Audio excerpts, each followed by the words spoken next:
Okay, so welcome to this is April 21st meeting 2025 of the West Shore Photography Club.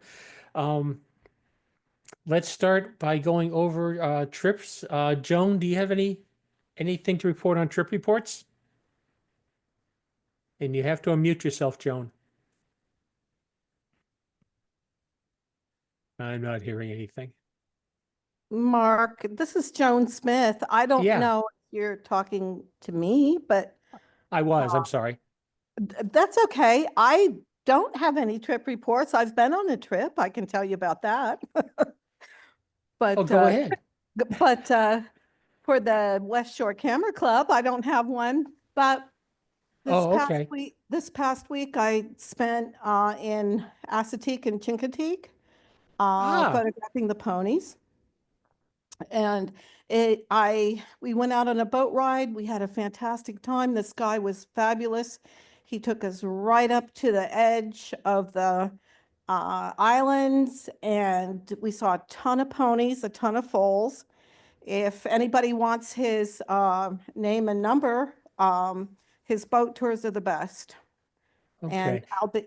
I'll be happy to post them on the page, on the Facebook page. Okay. I'm sorry. I'm sorry, Joan, but I'm glad you had for calling on you. Oh, that's okay. Forgive me. And then My mind is not working today. it's okay, really. I love to talk, and I went to That makes I two went of to us. Longwood for 2 days and just accidentally met Kathleen Clemens, which was a wonderful surprise to meet her because I'm a big fan of hers. Spent 2 days Great. at Longwood and 1 day at Chanticleer. Okay.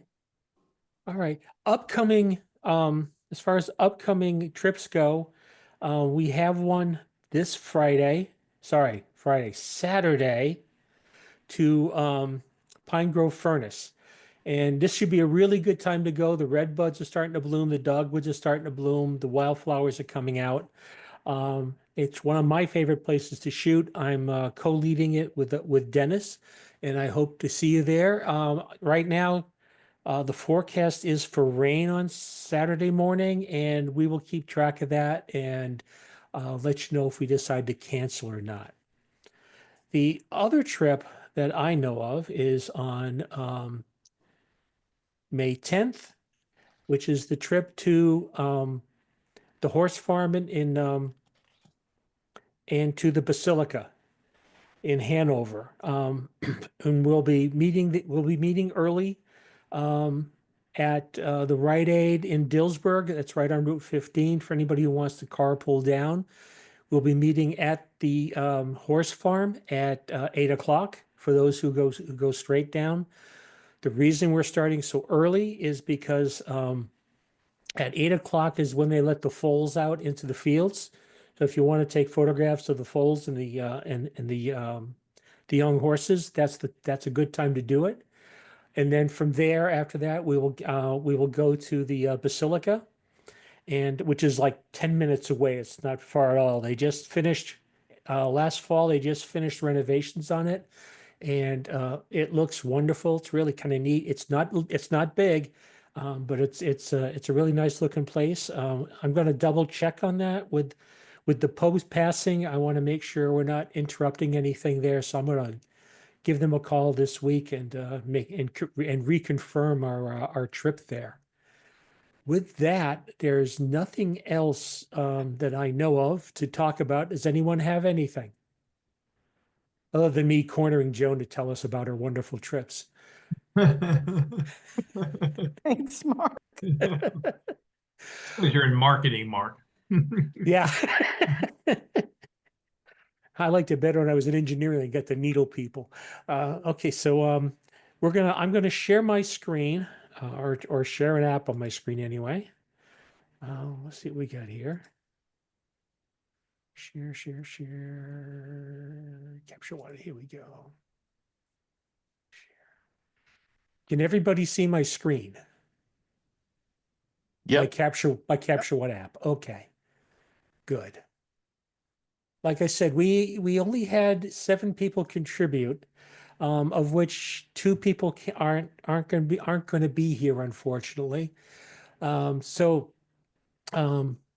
if you want more than 5 minutes, it's just going to be kind of loose. I'm not gonna be strictly timing you. Take the time that you need, and for anybody who wants to talk or who wants to speak, they certainly can.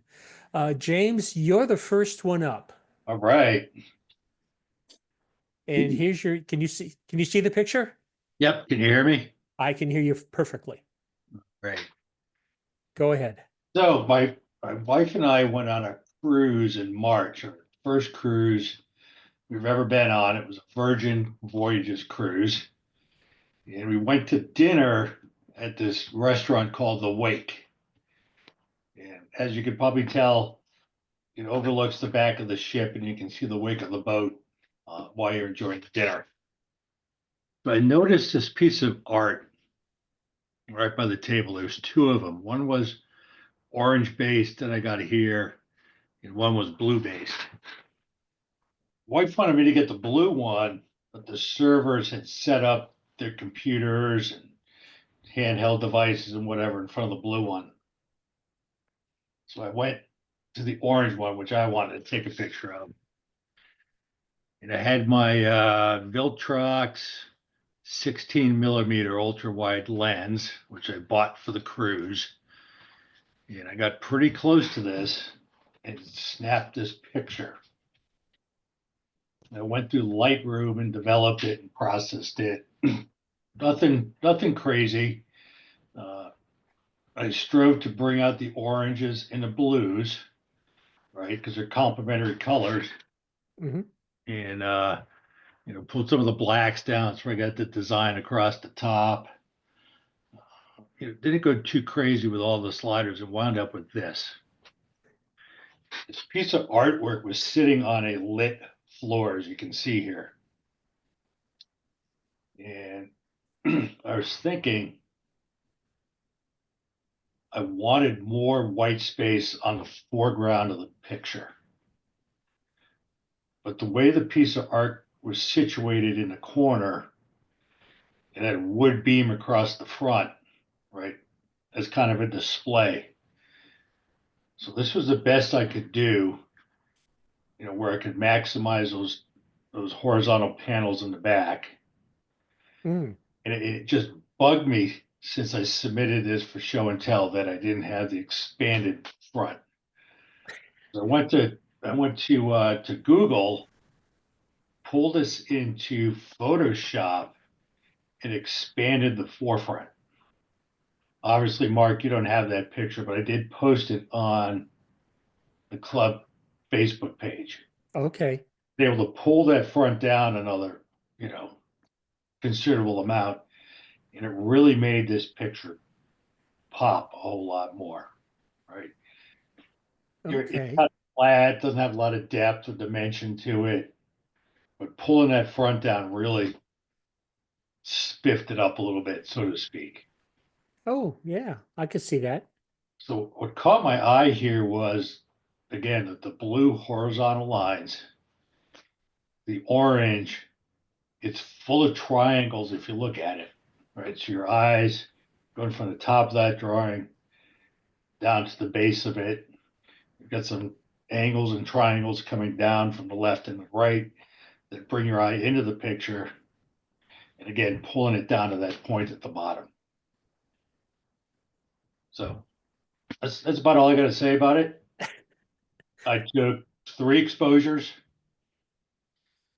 crossed the one that looked the best, and came up with this. Really nice. Really nice. Anybody have any comments or questions?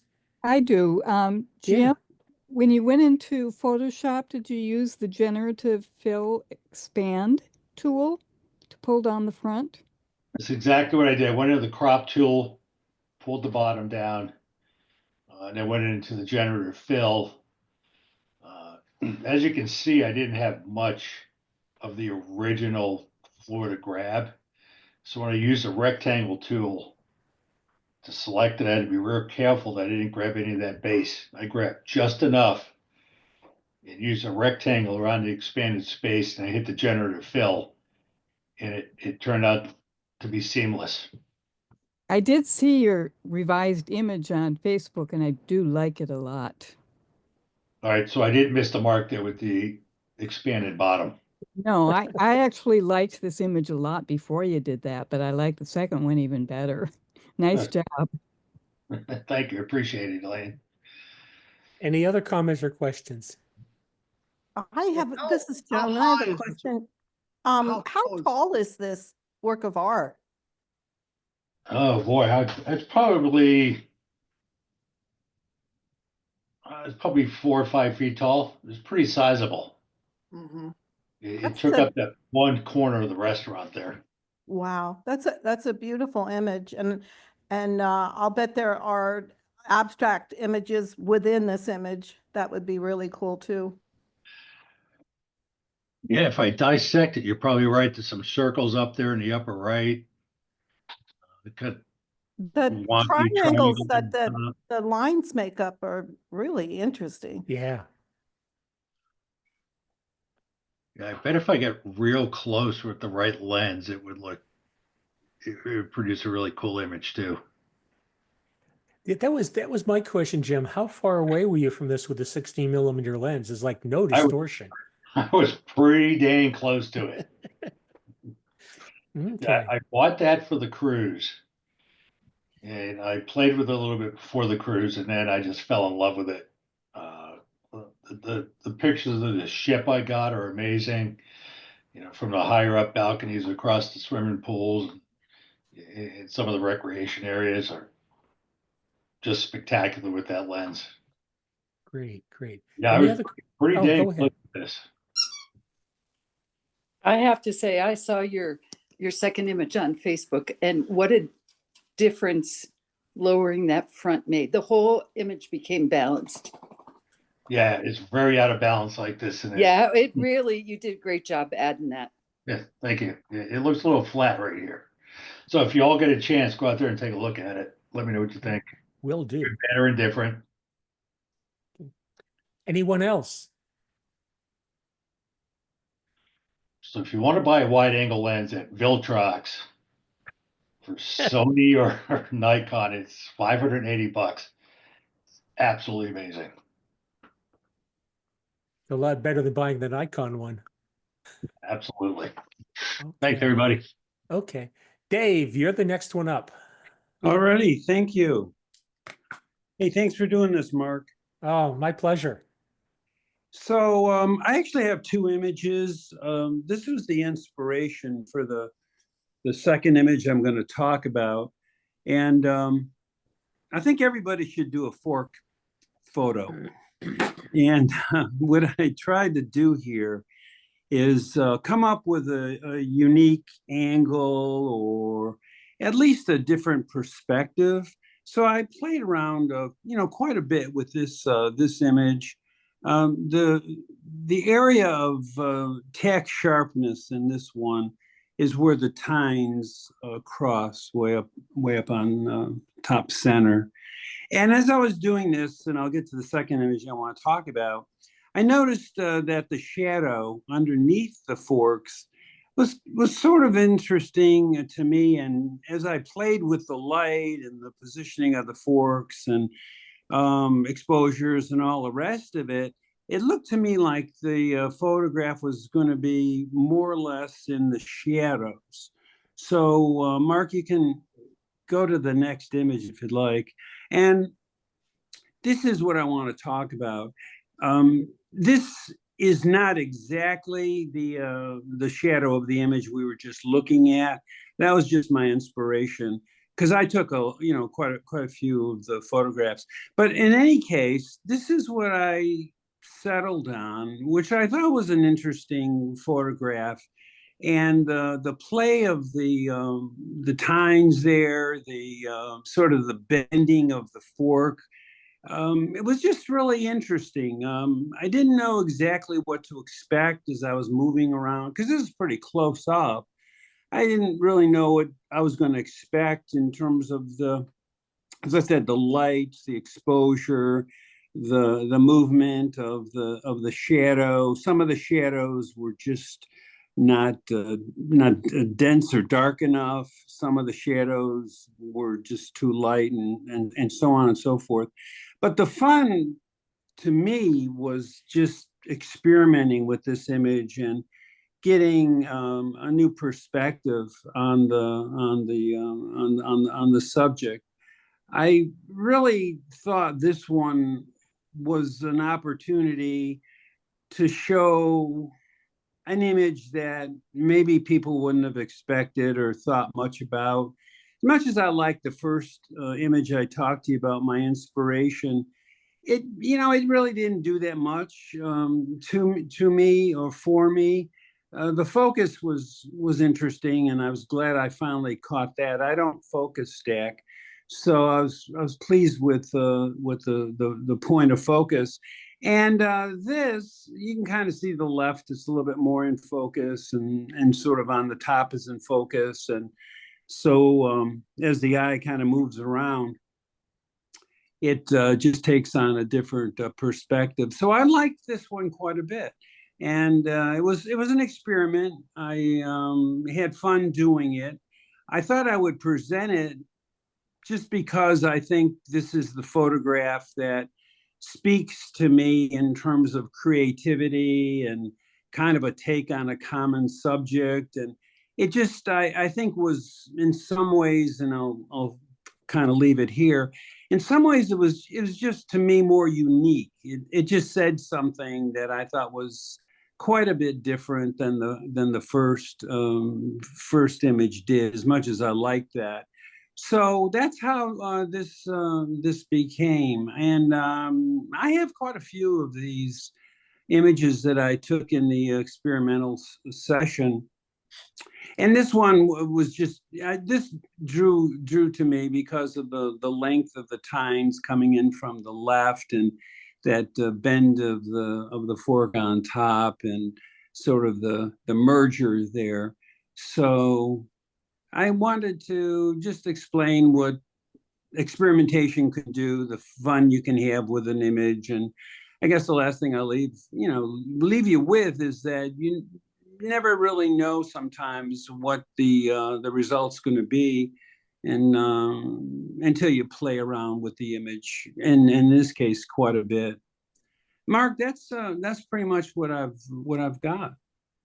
Okay. Anybody have any comments or questions? I've got several. Yeah, Dave, I really enjoy the soft focus of this. I think it adds a lot of character to it. Oh, thanks.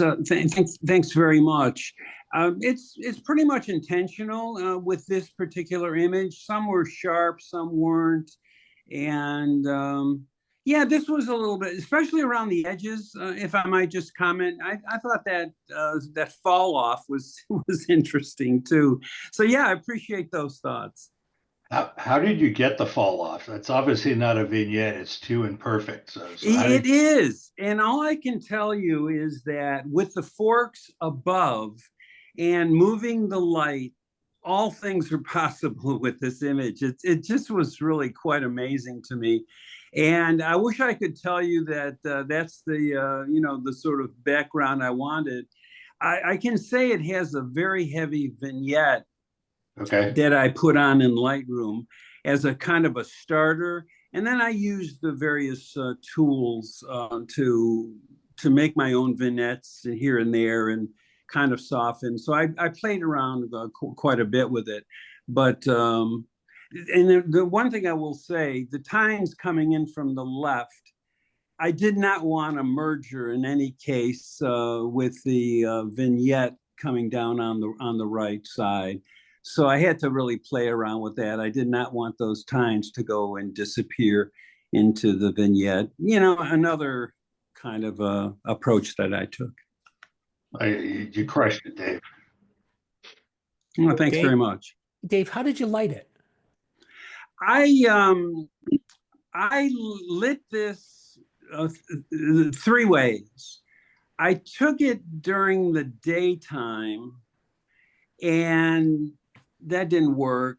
So what I do sometimes is use small flashlights. And that's what I did here, Mark. I had Ah. probably, I'm just kind of thinking, probably 2 or 3 of the small flashlights, and I had to get them positioned up, down, around, and so forth. I used different boxes and magazines and so on to build up the position of the flashlights. But yeah, there were 2 or 3 on this. Really cool. I like it. Dave, Any of what is the surface that the shadow is on? It almost looks woolly. What was that, Elaine? What is the surface, the white surface? It has kind of almost a woolly look to it. Yeah. I think it's a question of focus, because this was really unexpected to me. Elaine, it's a granite or quartz countertop, and it's beige. It's a really nice beige, but there's no grain into the countertop to speak of. But it is a granite quartz type surface. So yeah, I mean that's what I got with the the super fine depth of field. It wasn't white by any means. Very interesting. So did you shoot this in black and white, Dave, or did you convert it to black and white, or is this right out of the camera color? Yeah. I definitely converted this to black and white. It was black and white except for the countertop to start with. And yeah, so I didn't want the distraction of color, at all here. And the black and white, I'm trying to think exactly what I pushed here and there to get the contrast. But in Lightroom, I definitely played with the sliders, and that background just kind of blended in, and then I took it to the adjustment brush and so forth. I actually played with this. Now that I'm thinking about it, I would say give or take an hour. Not this particular image, but after all was said and done, the effort to kind of get where I wanted to go pretty much took an hour. The shadows weren't dense enough, the light was too harsh, exposure was wrong, and so on and so forth. And this just kind of came together. Okay. Anybody else? Yeah, Dave, it's when you think back to your first still life efforts, and then you look at this, you can see some real growth. And it's nice to see you've reached a point in your photography walk that you can say, I'd like a pile of magazines, 2 forks, and a flashlight, please. And I'll make something beautiful out of it. Well, I think it was the Modern Photography magazines that really did it, Mike. Fair enough. But I will say this. In terms of everybody's journey, so to speak, and I've been a member of the club for, I guess, maybe 4 going on 5 years or so. The image reviews have been absolutely critical and helpful to me. I always got something out of the reviewers. And over the years, it's just kind of nice. I actually did, in the club's site, you can get the history of all your photos. I guess most people might know that, but you can go into the history, and there's a dozen or so photos. And yeah, the first ones, just weren't going to cut it because of this. I think somebody once said, this is not my quote by any means, but the first 10,000 photos are going to be your worst ones. I have heard that. Oh, you look like you're at 10,001. I appreciate all your help. And thanks so much, Mike. I don't know if you noticed it, but to me, there's an optical illusion there. The fork coming in from the top, it look, you know, normally when you look at it, it's coming in directly, but it also looks like it's coming from another angle. It, it does, and I wish I could tell you that was intentional. And to me, this is very good because it's a secondary type of picture. You know, it makes you think, well, what did he do to Yeah, make that shadow, and what are those forks doing? yeah, yeah. It was really interesting, and you know, I'll just maybe leave it with you. I tried spoons, butter knives, steak knives. You know, I tried it all, and then I finally said, well, you know, I think the forks are going to do the best for me here. And then you know, I switched to the fork, you know, motif. Excellent. Anybody else? I really appreciate your comments. Thank you so much. Okay. Mr. Donovan.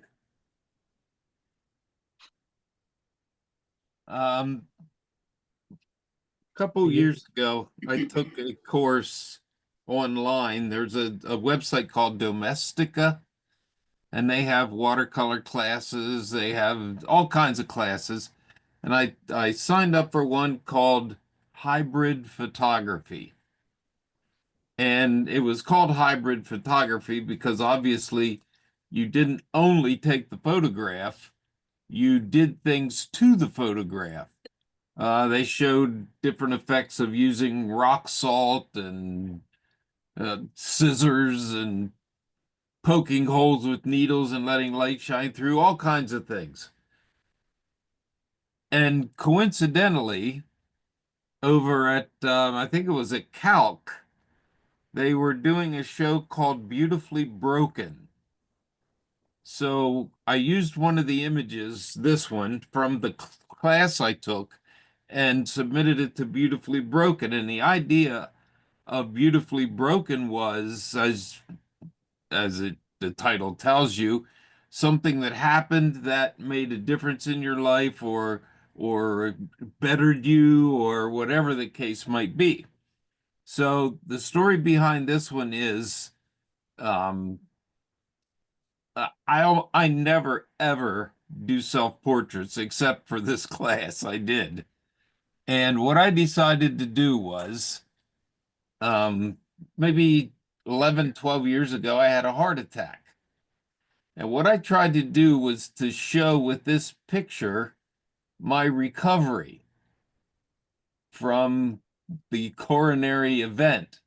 So the image was printed black and white and then put underwater. This is photographed through a layer of water on an old butcher tin. And the marks that you see are watercolor paint. So the idea was that the outside was the initial time of recovery, where I thought once I got home, I would just get out there and walk to the post office and back. And I barely made it to the first telephone pole. And I thought, I better turn around and go back, or I'm not going to make it back. Eventually, it went from the outer to the next layer in, which is white, or was white, and at one point that's the goal, is for it to be white. The name of the image was Colors Rising.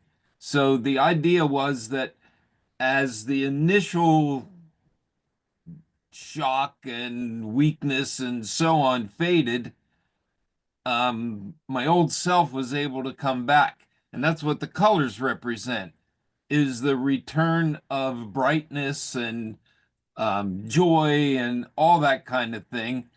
And I used warm colors and cool colors because it's not all just a straight shot.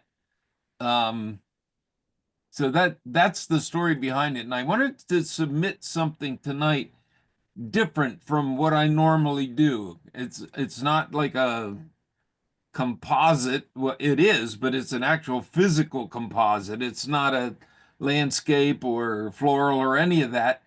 For the show Beautifully Broken, I wanted something really personal.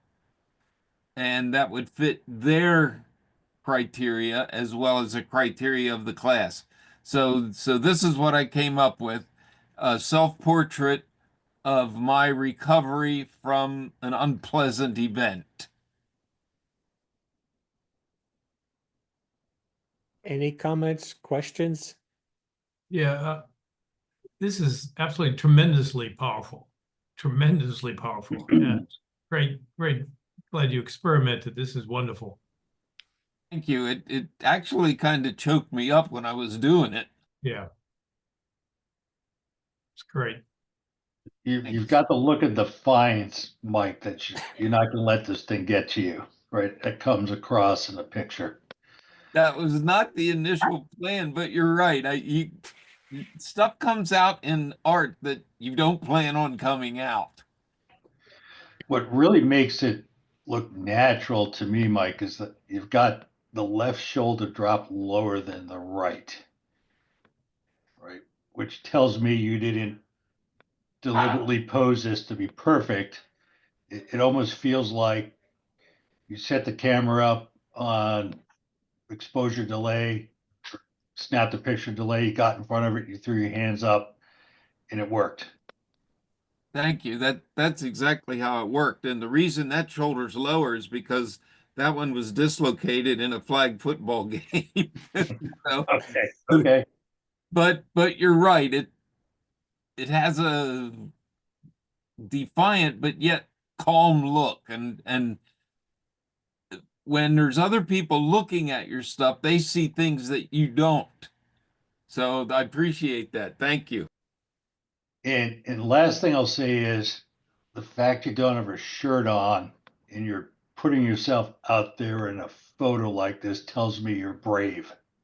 I think Thanks. people look at that and be inspired, Mike.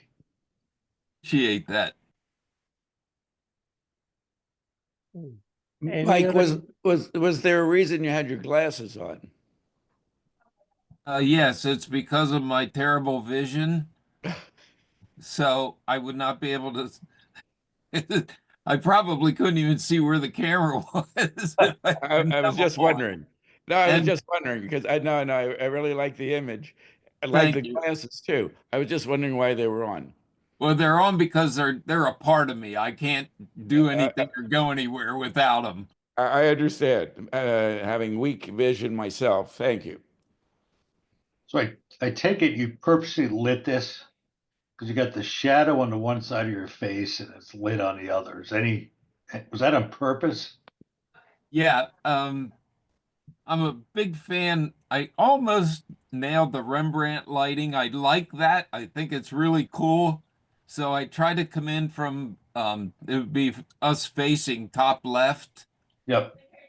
So that makes a difference in how your eyes look. And of course the side of your face. And I wanted it to be like a light dark situation because that's really what recovery is, a light and dark situation. Sometimes it's awesome and sometimes it's hard. Yeah, I look at it and it's a tremendous backstory. And the darkness on the one side and the pure determination in your face, that jumps out. I agree. This is really emotionally powerful. And in addition to what I perceive as being somewhat defiant, in other words, you're going to fight this thing and you're going to get out of it, and you're going to succeed in recovery no matter what. But at the same time, I see the sense of vulnerability, the arms crossing your chest as if there's still a little bit of fear. And I don't want to say embarrassment, but you feel somewhat vulnerable to exposing your illness, if that makes any sense. But that was the first word that came to my mind when I saw this, was that you still feel vulnerable. Well, that must be true because on some of them, I tore a little hole where my heart was and had a light shining through it. So kind of the opposite of what this one does.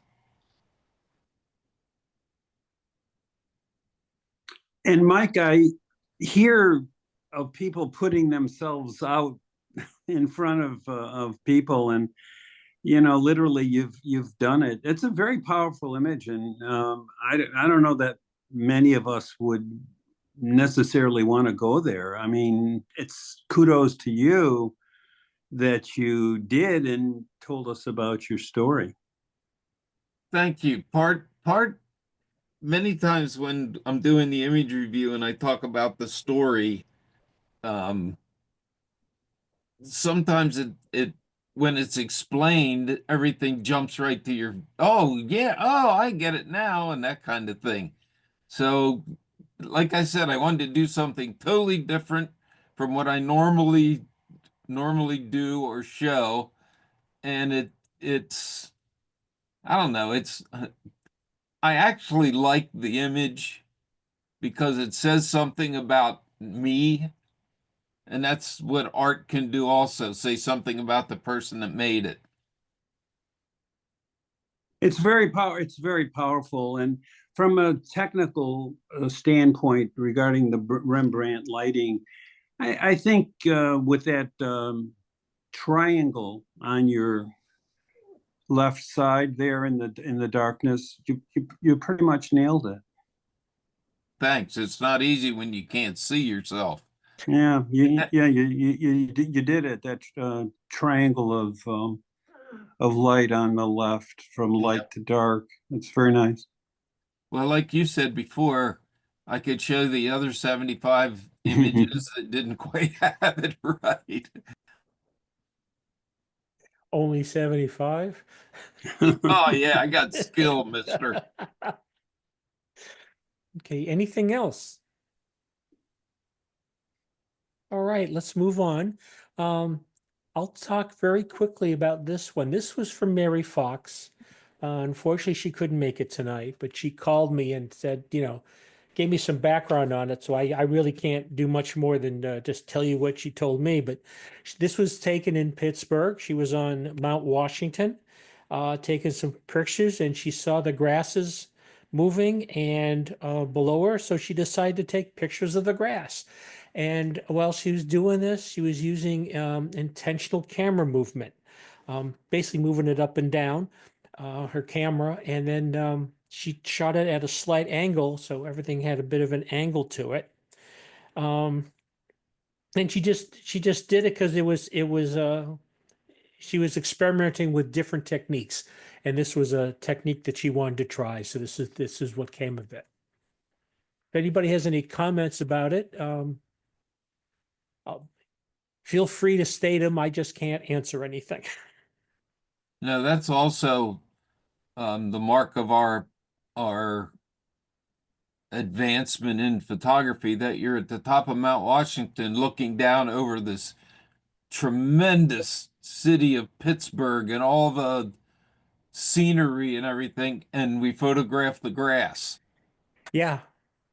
She was seeing something other than the obvious. Right, exactly. Yeah. Any other comments? All right. Well, Terry, you're the next one up.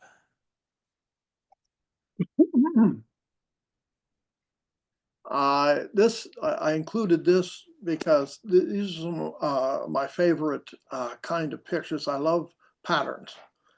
And I drove by this landscaping place, and they had all of these colorful chairs out, and I was walking around, and I thought, well, this could be interesting this way. So I cropped it a little bit and helped with the colors a little bit in Lightroom. But other than that, it's pretty straightforward. So I don't have a story or a lot of technical stuff, but I put it out there for your edification. For some technical input, was this shot with a wide angle, normal, zoom? Normal lens. I was probably using, I carry an 18 to 300. It was probably lower end of the 18. Okay. Okay. And you said you accentuated the colors a little bit, but they were primarily the primary colors like we see. Yes, yeah, you know how you play with the sliders. Yep. Looks a little better. I didn't do much, but I was, you know, I was trying to get the obvious, have your eye follow down to the end of the picture. Mm-hmm. It's kind of cool. Any other questions or comments other than me? Hey, Terry, I just wanted to ask you the endpoint. Was that created, or can you just explain the endpoint in the image? You mean at the very, the little hole at the end? Yes. Yeah, that is what, it was in the original frame. Thank you. Okay. Where was your focus point? I'm sorry? Where was your focus point? I fiddled with that. I ended up shooting in the middle. Had I to do it again, I think I would change my f-stop and play around. So looking at the picture, I think the chairs were not lined up perfectly, right? They were kind of crooked as they went down. Exactly. I didn't want to touch them. So, Hey, I contrast that to what I would do, Terry. I would straighten the chairs out, then take the picture. But mhm.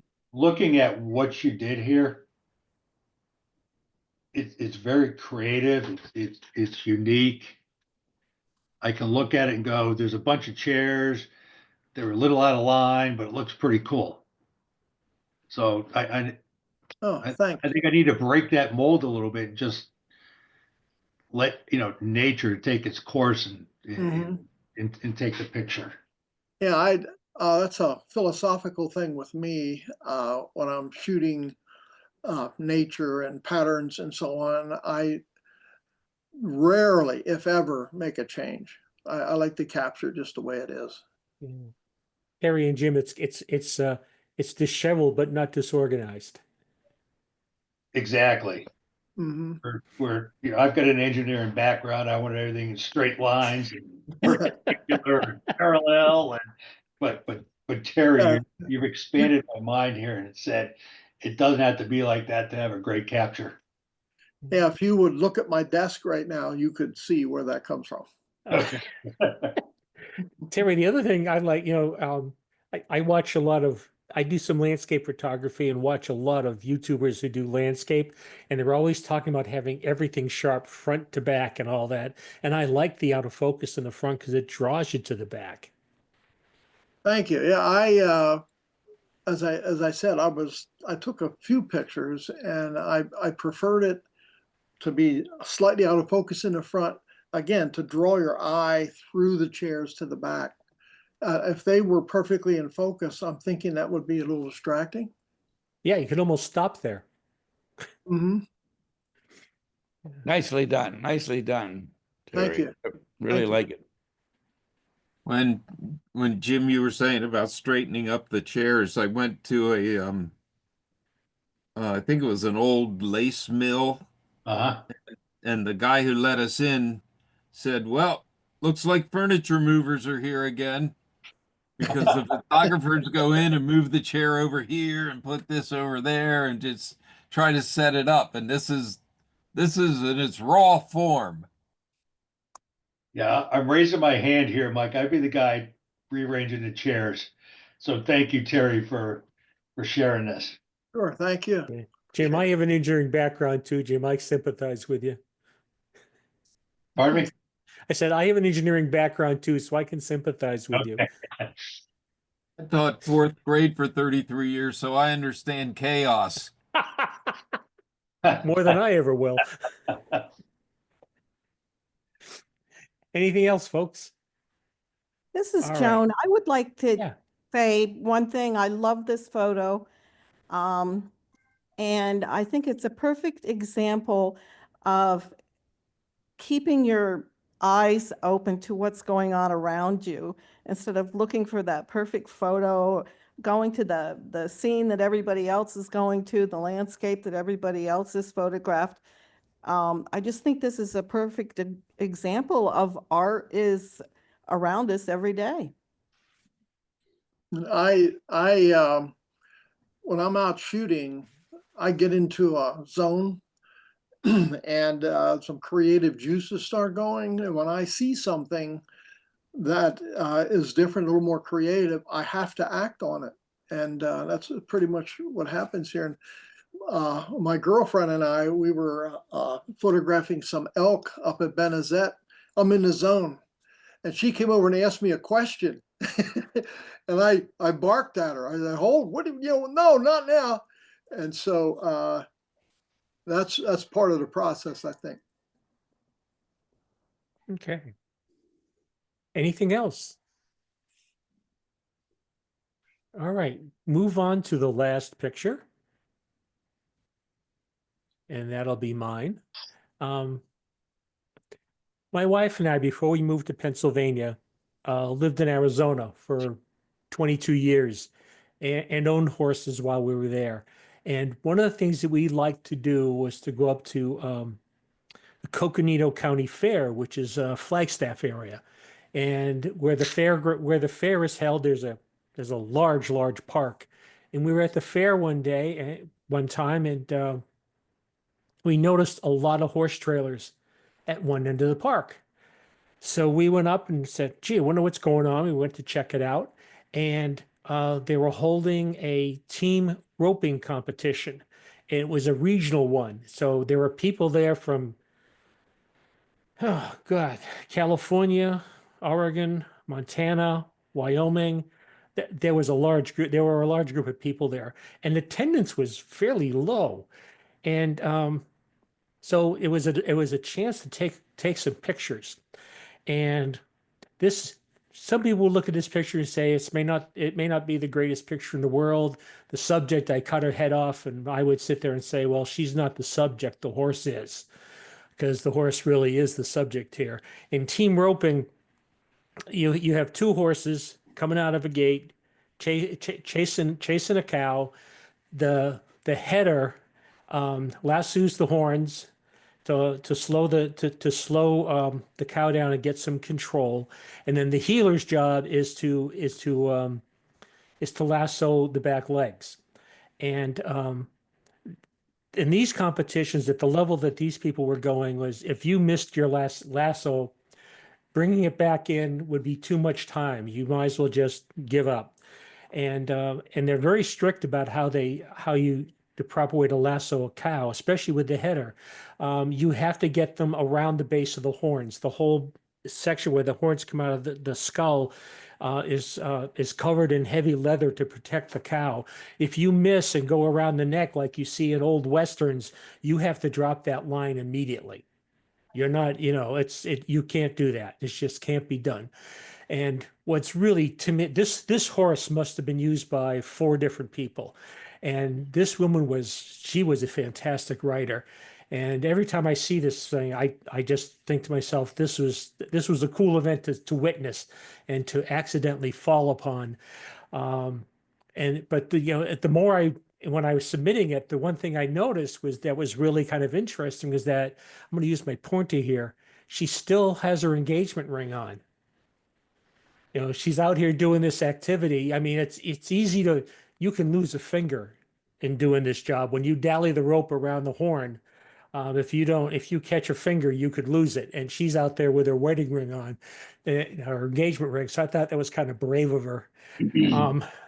But one of the questions that I want to ask you people is, can anybody tell me if this horse is heading or heeling based on my description? What's the difference? Yeah, The I don't know header, what the terms are. the header captures the cow by lassoing him around his antlers, his horns, sorry.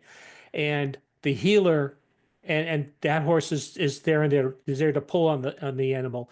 And the healer catches them with a rope around their hind legs and then pulls back to restrain them. by the leg muscles, it looks like it's going back. Okay. Any other opinions? Yeah, the The angle of the rope, it's around the head. Yeah, I agree. Pat, it's perfect. You're right. You're right on. He's a header. And these horses are amazing to watch. They grab that when the line tightens up, they just hold their distance from the cow to keep that line taut and to slow the cow down. And I showed this picture to a guy who was a professional rodeo person at one time, and he couldn't tell me if it was a header or a healer. Get To me, out. it was kind of obvious. Yeah, me too. Yeah, and the other thing with these things is quarter horses, which are the horses that are primarily used for these kind of events, these Western events. Quarter horses they've got their name because they're the fastest horse for a first quarter mile. If you ever to watch them race, you'd be amazed to watch them race. But when you see these things sitting in a gate ready to come out when the cow's released, some of these guys are rearing back on their hind legs like a dog, and they're just leaping out. To me, it was one of the coolest experiences I ever had to watch these things work. And my wife and I would go up. They used to run this regional competition there like every other year. So every other year we made it a point to get up there. As far as some technical stuff goes, this was shot with a 300 millimeter lens on a old Canon 10D. So this was a 6 megapixel camera, and there was enough light, even with all the pine trees around. There was enough light to shoot it at a fairly low ISO, 400 and 1600ths of a second. So, any comments or questions? Why does it say 44 millimeters in the film? Oh, this was on one photo raw, which is what this was processed in, couldn't interpret the camera statistics very well. The 10D uses an old raw format just called simple CRW, and I ended up having to process it in on one when I did, because when Canon updated their software for processing RAW, when they went to CR2, I think it was called, they no longer supported their original RAW format. They've changed that since then. But yeah, it does look deceiving. You see an ISO of 399. If I could get an ISO of 399, that'd be pretty good too. But yeah, the 44 millimeters is like, no, it's not right. Yeah, Mark, I tend to be a tight cropper, but I'm not making excuses for it. The cutting up the top of the head, it doesn't bother me at all. In fact, I like the intensity of the real tightness on this, whatever. I think it's a great shot. Oh, thanks. Yeah, It's like I said, I only had one focal length to deal with, so I was doing what I could with what I had. yeah, But I agree. I liked it. I got far enough away that I could still get a decent crop, and she was coming at me the horse was coming at me after it had lassoed everything, the cow. So when I look at this, Mark, I agree with Richard. Cutting the head off, I think, actually adds to the picture for some reason. Can't put my thumb on it, but it does bother me. I like how you captured the motion. I can see motion in here. Her hair and that rope to the right that's whipped up, yeah, and that leather belt saddle thing going on there is up in the air too. So I see motion in this, and I can tell she's very good at what she does because she's at the same angle the horse is. yeah. I could picture an amateur trying to sit up straight, fight in the centrifugal force, right? But she's lined up with the horse. Right? Yeah, when I rode, my wife rode English style, and I rode Western because I liked having that handle up there.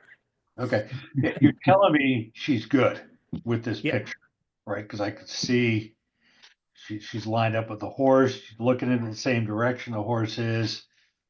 The rope catches your eye and brings you to the left hand of the picture. You wonder what she's got there. Yep. And if you're a rodeo person, you're asking yourselves, is this a header or a healer? So Yeah. Yep.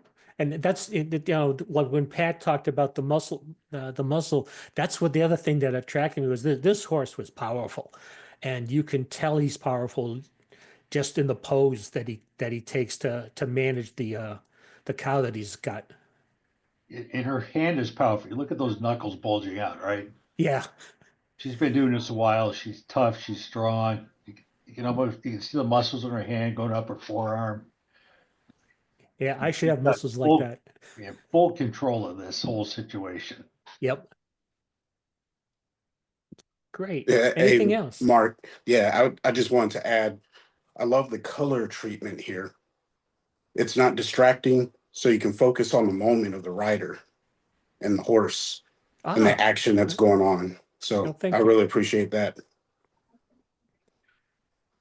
great. Well, I I thank love you. how you isolated the subject and the woman from the background using that f4 aperture.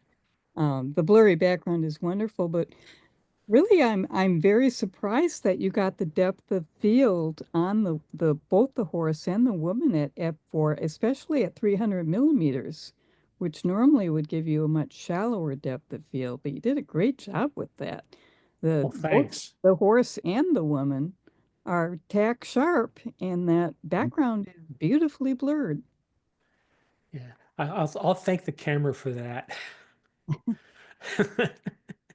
But anyway, any other comments? To me, it's all about, look at the power in that horse's mouth. Yeah. Look Yeah, at it. that's the first It's thing I noticed. fabulous. It's fabulous.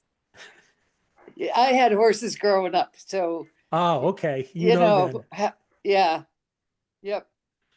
And her feet are level in that stirrup. That's Yep. power right there. Yeah. And as James said, she's a horse person. She knows her horsemanship. The way You she can't do rides. that job without being a horse person. That's right. That's right. That's it. Right. Nope. Notice the dirt kicking up, Mark, too, on the bottom left there. The dirt's from the cow. Is it? Yeah. It's awesome. Yeah. Yeah. That was from the cow. I like, This was one of my, when it came to watching rodeo events and horsemanship events, team roping was probably my favorite because they had to work together and they had to do it right.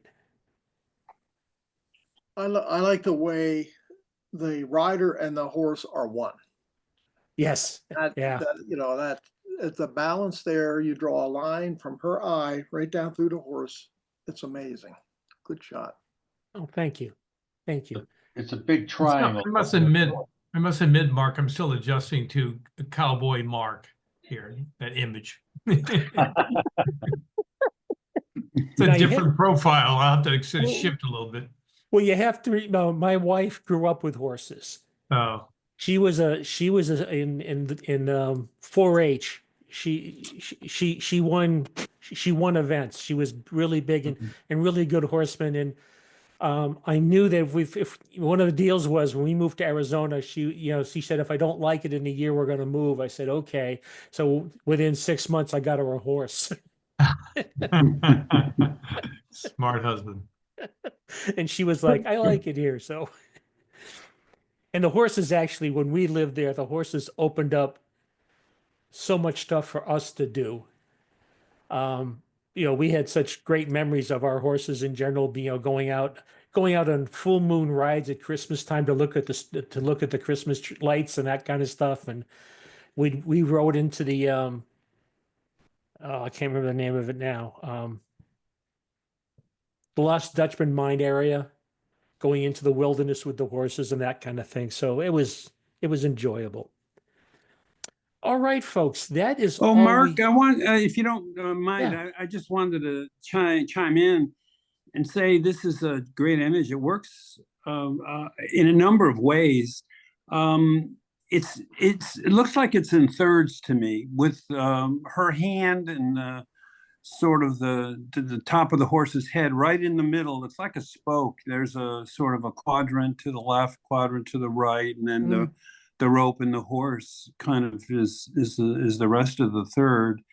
And the first thing I noticed was the horse turning in the direction of the taunt rope. I thought that was just something that caught my eye. There was no leading line necessarily. It was just bingo, that was the horse looking into the direction of the taunt rope. She Mhm. looks like she's kind of like taking a walk in the park. She's so relaxed, and yeah, you could see her hand, which says, I think it says everything. I mean, this woman is relaxed, and She's it comfortable really with what it she's really doing. shows. I think it's already been said. I think the oneness of the horsewoman and the horse. It's just really a cool image. Yeah, she went out, she went out as the header on several teams, and I don't think she ever missed. I'm not So, surprised. yeah. She's got a patch on her right knee pants. You see that, Mark? Oh yeah, I see it now.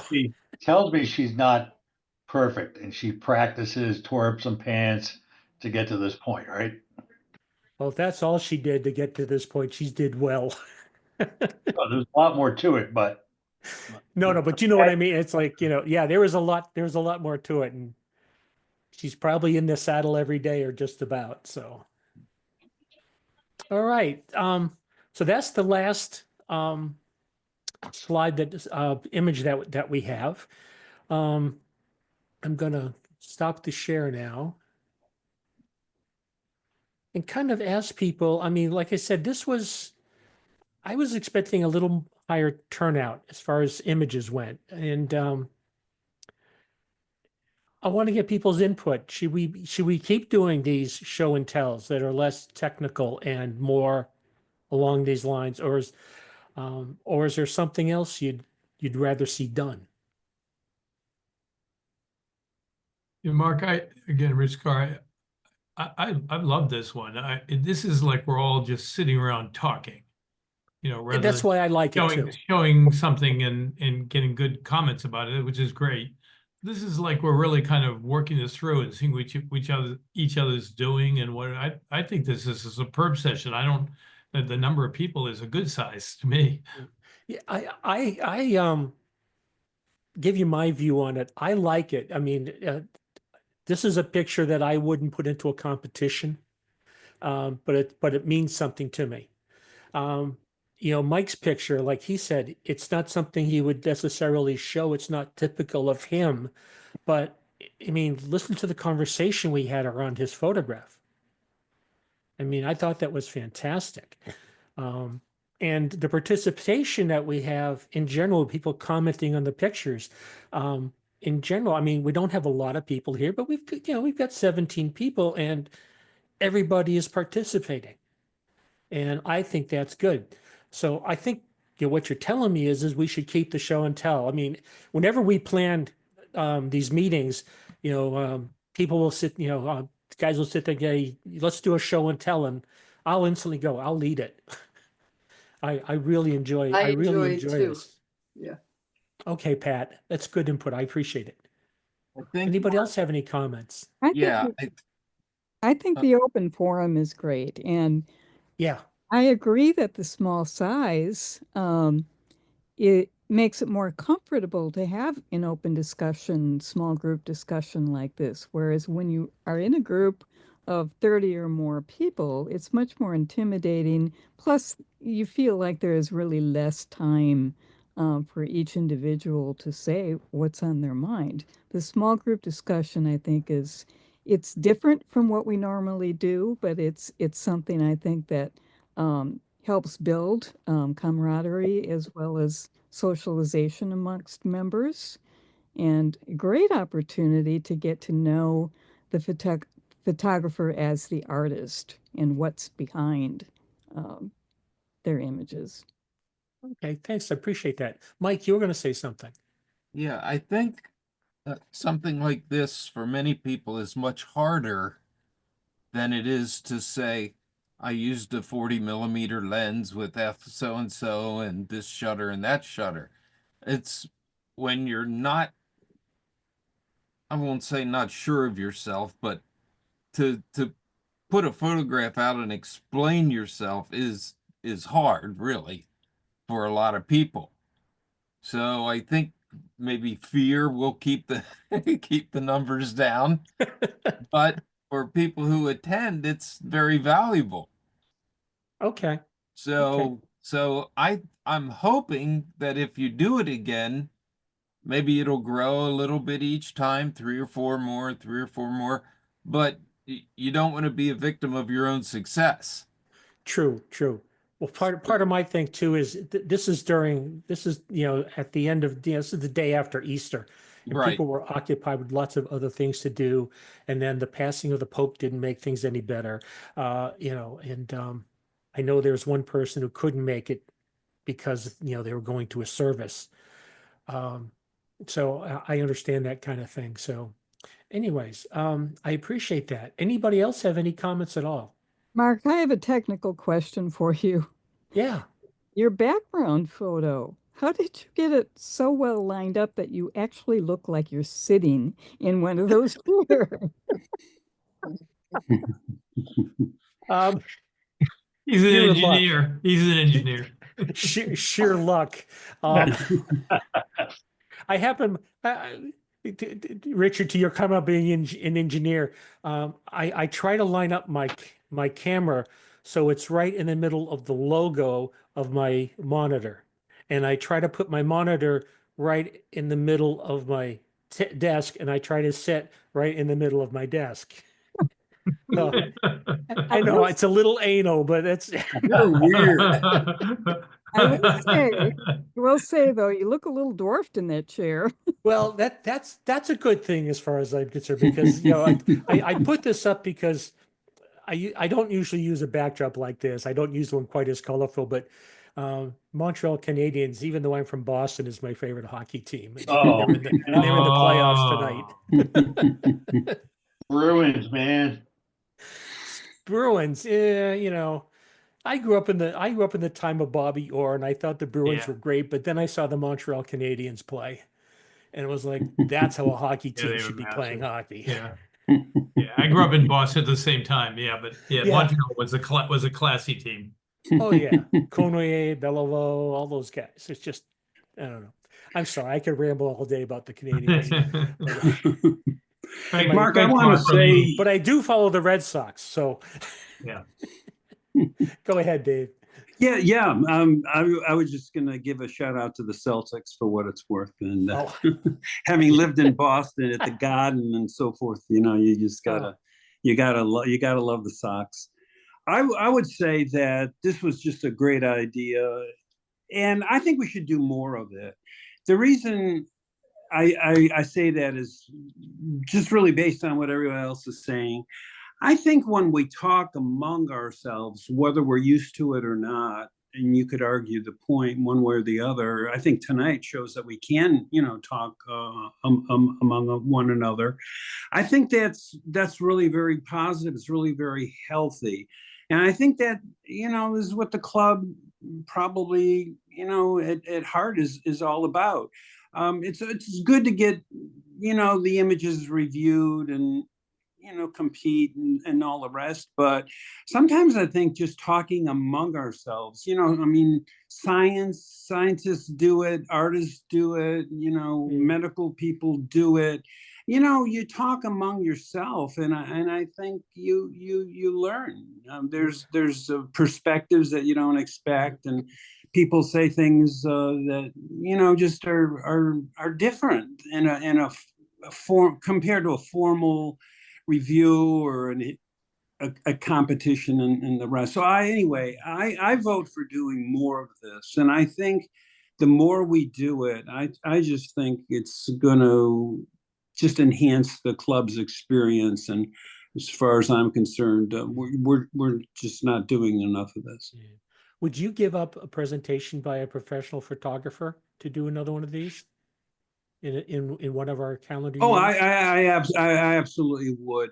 And I think the reason I'm saying that is because I think as a club, as a kind of common bond, that we have, I think it's just really important that we talk with each other. I'm all for Zooms and you know, that's really important given the time and place, but I just miss, you know, even though we do a little bit of chatting on the you know, way into these meetings. I mean, I just miss talking to people and you know, getting thoughts and so forth. And I think this comes closer. This is my view anyway. I think this comes closer to the purpose of the club and the camaraderie and you know, what we learn from each other. So yeah, I mean, I would give up, you know, presentations by professional photographers and all the rest of it, just to have more camaraderie about it. Okay. Here's my take on it. I think that the small group of photos that you had tonight gave opportunity for everyone to speak about it. And when we get too many of them, it's a rush. I agree. So maybe limit the first 10 people in and open the forum. That's a good thought. I like that, because with 10 people, we could easily do that comfortably. I think it'd be done by 8:30, which is what is supposed to be our Right. end time. So that's a good insight, Pat. Thank you. One of the thoughts I had was that one of these show and tells or several could have a theme where I'm always about learning about whatever I can, wherever I can. And perhaps one of the themes would be, you know, download a photograph that demonstrates something that you've learned that could be beneficial to other folks. I mean, a little bit of that goes on as we listen to the discussions, but to have that as a focus, I think it would be very appealing to most people. Okay. Thank you. Anything else? My first show and tell, and I thoroughly enjoyed it, Mark. I'm glad you did, Jim. Thank you. I like being able to ask folks about the pictures. I learned more about some of the folks as a result of this. And like everyone said, it's just more personal and not all the technical stuff. Excellent. Excellent. We appreciate that input. I really do. All right. Mike Donovan, I loved your picture. Thank you. Tell us how you really feel, Pat. Okay. With that, let's say that the meeting is adjourned. And I appreciate everybody who was here. I really did enjoy the photographs and the discussions around them. And your voices have been heard. I will, you know, anytime we do planning for the next year, which starts in what, September, we'll keep this in mind. I'll definitely keep this in mind. I have a question about Yeah, Pat. when are you guys going on? Are you going to do summer break? I believe we are, yes. So is that the end of May? I don't remember. Okay. We do have trips scheduled in June. I don't know about the Zoom calls, but we do have at least one trip scheduled in June. I thought when we Right. talked about it, it was more or less possibly July that we take a break. Although we have talked about some summer trips as well. But I think as far as Zoom goes, we might be taking a break in July and August is Yeah. For And those it was- 2 months. Thanks, Elaine. possibly, but don't Yeah. Hold you to it. I hear you. Yeah. do that.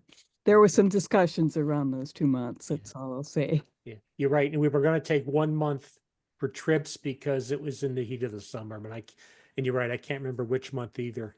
So. Well, it's always summer here in Florida, so I don't know what your issue is. Oh, I'm sorry. Did I bring that up again? Yeah. You're the one who chose to live in heat and humidity. Oh, here yet. I lived in Louisiana for a couple of years. I know what it's like. Which Well, is good why I'm night, in folks. Pennsylvania. Yeah, good night, everyone. Good Thanks, night. Mark. Night. No. Thank now. you, Mark. Good Good job, night, Mark. everybody. Good night, Thank you. everybody. That was fun. I'm gonna Thank you, Mark. You're welcome. Okay, now we just have to